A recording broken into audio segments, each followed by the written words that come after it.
Today, as you can tell by the title, we're talking about a la Seconde turns. What I've done is I've created a sequence of 5 exercises that I would give to someone who is looking to improve their a la Seconde turns and just make them a lot stronger and more consistent.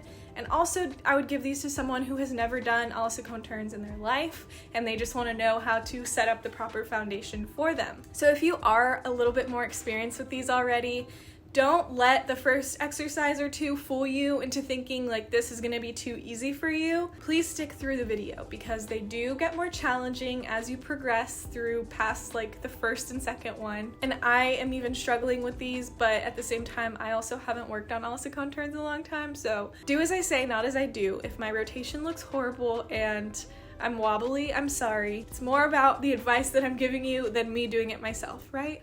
But on that note, I am going to be working on these myself. It's kind of like my new goal for this month is to get my a la Seconde turns nice and pretty. So I'm going to be starting from the basics, from exercise 1. I already started yesterday. But if you want to see my progression and you want to like tag me in your stories as you work on these, you can follow me on Instagram. It's just my name. And we'll be one big happy a la Seconde turning family. So let's get started. And so the first exercise is really just going to focus on that plie, because I think we neglect to realize how important the plie is. You're going to be hitting that so many times as you do your turns, and you want to make sure that you have a nice stable placement to start your turns. So the first exercise, what I want you to do is simply get into a turned out position, which doesn't just mean turning out from your hips, like doesn't just mean turning out your leg in your joint. It means you're using your glute muscles and in your booty to hold that turned out position. And so you want to extend just one foot in front and lift it off the ground just a little bit. I don't want it to be high at all.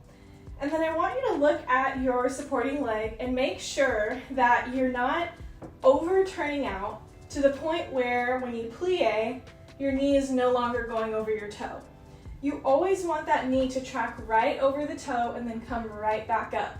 So if you overturn out to where your body can't physically handle it anymore, when you do that plie, your knee's gonna buckle forward, and we don't want that. You wanna practice the proper placement with your actual rotation. So we're standing in this position. If you'd like, you can start by holding onto a bar or something for support, and all we're gonna do is that plie position and straightening back up, which seems super easy, and I don't want you to think like, oh, I can skip this one. Make sure you try this one first, no matter how experienced you are with turns, because you might surprise yourself and see that you don't have as much stability as you think you do. This is a much more challenging exercise than you think it is because you have so many things to be thinking about. So as far as this leg goes, it also needs to be working really hard. It needs to be straightening. It's rotating in the hip, and your glutes are holding it to be turned out. Your foot is really nice and pointed, and most importantly, your hip is not raised up. You want to make sure both hips are in line, pretending that you have those little car headlights on your hips, and they're both shining straight forward. They're not lopsided. So that's all I would do for exercise 1, is just take a plie and a straighten, plie and a straighten, and do that many, many, many times, both legs. So I'd probably do 3 sets of 8, and then just do that like 3 times a week. That's probably a good amount for all of these exercises, in fact. So my recommendation would be that you do exercise 1 for a week and then try and move on to exercise 2 the next week and just keep building onto it. But you can always take more than 1 week on one exercise. Like you can always go back. This is just my suggestions, I suppose. I'm going to add one more thing into exercise 1 that you need to think about. You need to make sure that you're not neglecting your upper body while you're doing this exercise. This is a really good time to sort out your upper body, make sure that you have the right placement, because this is going to translate directly into your turns. So you don't want to be forming bad habits while you do this exercise.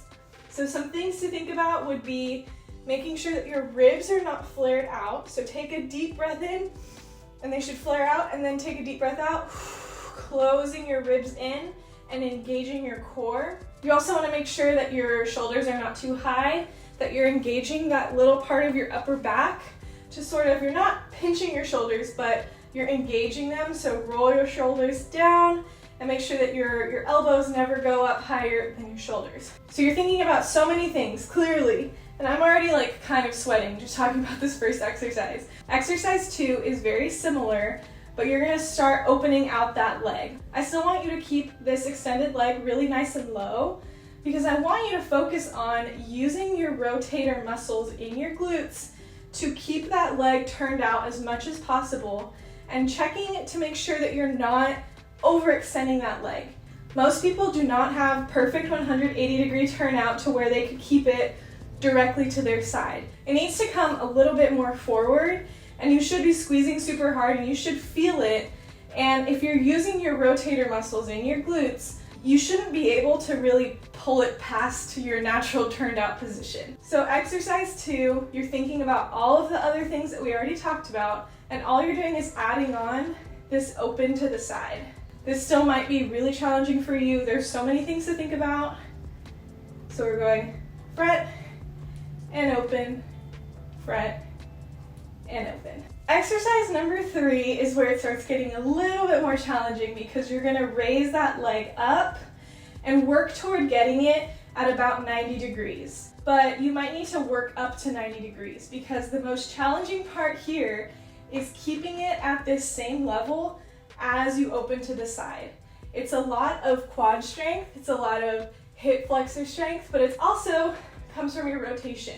So I haven't done technique or turns in a really long time, and so I'm finding this really challenging to keep my leg here and thinking about all the things we talked about. And what I'm struggling with, I can tell you right now, is every time I open, my hip wants to do this. So you're gonna have to fight for it, and if you need to hold on to something for this exercise and work your way to just balancing in the center, that's perfectly fine. So exercise number 4, you're going to add in a little elevate when you open to the side. So you're going plie, open to the side. Let's see if I can do it. Elevate and down, but don't lean your body over like I just did. And the reason that I'm having you wait to elevate until you have it to the side is because I want you to learn to plie, straighten the knee fully, and then rise up.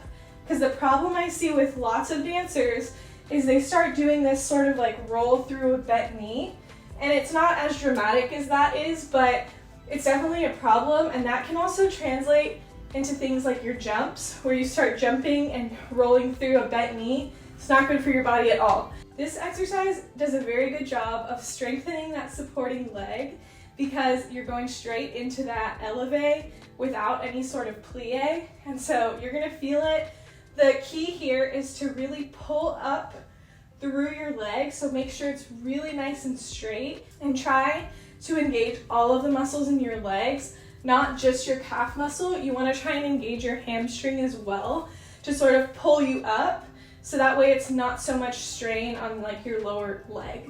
Now this last exercise, we're going to bring everything together. We're going to smooth out that releve, so we're not going to stop in a straightened position. We're just going to go straight from a plie, open side, and then plie, open side. You get the point. You keep doing that, but I clearly don't have the strength to do it right now, and I don't want to show it wrong. If you need to hold on to something, and then slowly work your way up to letting go. But essentially, this last exercise is the turn without the actual turning motion. If you can get this right, and your upper body is secure, you really should not have much problem adding in the actual turn. Now there are, of course, like a few more components with an actual turn in terms of like balancing your weight and like spotting and things like that. And I can make a second video if you guys want where I give you some tips on those things. If you found these tips helpful, let me know, and also please give this video a thumbs up. Subscribe, I post new videos almost every single week. And let me know in the comments if there's anything else that has really helped your a la Seconde turns. You can check out these other videos where I talk about a la Secondes if you haven't seen them yet. And I'll catch you in my next video. Bye!